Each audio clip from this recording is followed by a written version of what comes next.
चीन की इकोनॉमी खुद तो डूब रही है लेकिन भारत को भी टेंशन दे रही है। चीन में रियल एस्टेट, बैंकिंग सेक्टर और फैक्ट्रियों को नुकसान हुआ है। दुनिया की दूसरी सबसे बड़ी इकोनॉमी चीन बीते कुछ समय से बुरे दौर से गुजर रहा है। वहाँ का रियल एस्टेट सेक्टर जो चीन की जीडीपी में 30% की हिस्सेदारी रखता है, खस्ता हाल हो चुका है। चीन की रियल एस्टेट कंपनियां दिवालिया हो रही है। लोग ज्यादा पैसा खर्च करने की हालत में नहीं है, इसलिए चीन में रियल एस्टेट सेक्टर के घर खंडर बनते जा रहे हैं। 1 अरब 40 करोड़ से अधिक आबादी वाले देश की धीमी विकास दर, बेरोजगारी, बूढ़ी होती जनसंख्या, प्रॉपर्टी बाजार की उथल पुथल ने उसकी आर्थिक हालत को और ज्यादा खराब कर दिया है। चीन की आर्थिक सेहत इस कदर बिगड़ती जा रही है कि अब दुनिया भर के देशों की टेंशन भी उसने बढ़ा दी है। भारत भी इससे बच नहीं पाएगा। चीन की बिगड़ती इकोनॉमी का असर भारत पर भी हो सकता है। दोनों देशों के बीच भारी भरकम आयात निर्यात होता है। अगर चीन की अर्थव्यवस्था बिगड़ती है तो इसका असर दोनों देशों के व्यापार पर भी देखने को मिलेगा। इससे भारत प्रभावित होगा। कोरोना के बाद चीन के सख्त लॉकडाउन ने वहां की सेहत तो सुधार दी, लेकिन आर्थिक सेहत पटरी से उतार दी। चीन के सामानों की कीमत में आ रही बड़ी गिरावट इसकी इकोनॉमी को चोट पहुंचा रही है। चीन अब डिफ्लेक्शन का सामना कर रहा है, यानी चीन में उत्पादन तो लगातार हो रहा है, लेकिन लोगों की हालत ऐसी है कि वो पैसा खर्च कर उसे ज़्यादा खरीद नहीं पा रहे। चीन का रियल एस्टेट दम तोड़ रहा है, कंपनियां दिवालिया हो रही है, जिसका असर बैंकिंग सेक्टर पर पड़ने लगा है। बैंकों का एनपीए यानी पेड लोन लगातार बढ़ता जा रहा है।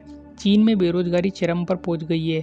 चीन की इस हालत का असर सिर्फ उसके देश की सीमा तक ही सीमित नहीं है, इसका वैश्विक बाजार पर भी असर देखने को मिलेगा।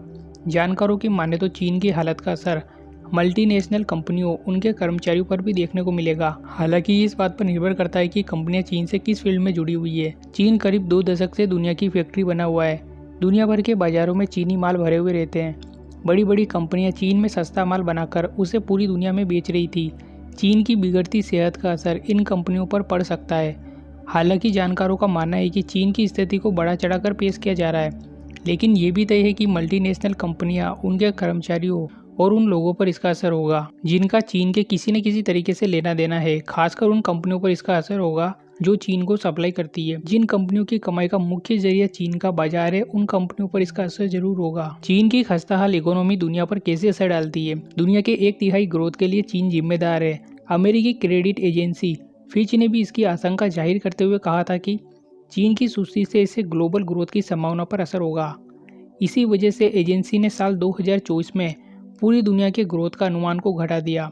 क्योंकि चीन की इकोनॉमी से कई देश जुड़े हुए हैं, ऐसे में अगर चीन में मंदी आती है तो इसका असर दुनिया भर के देशों पर भी देखने को मिलेगा। लेकिन ये बात अलग है कि अगर चीन से सस्ता सामान खरीदने वाले देश किसी दूसरे देश से सामान खरीदने लगे तो उसका असर सिर्फ चीन की ग्रोथ पर ही होगा, न कि दूसरे देशों की ग्रोथ पर।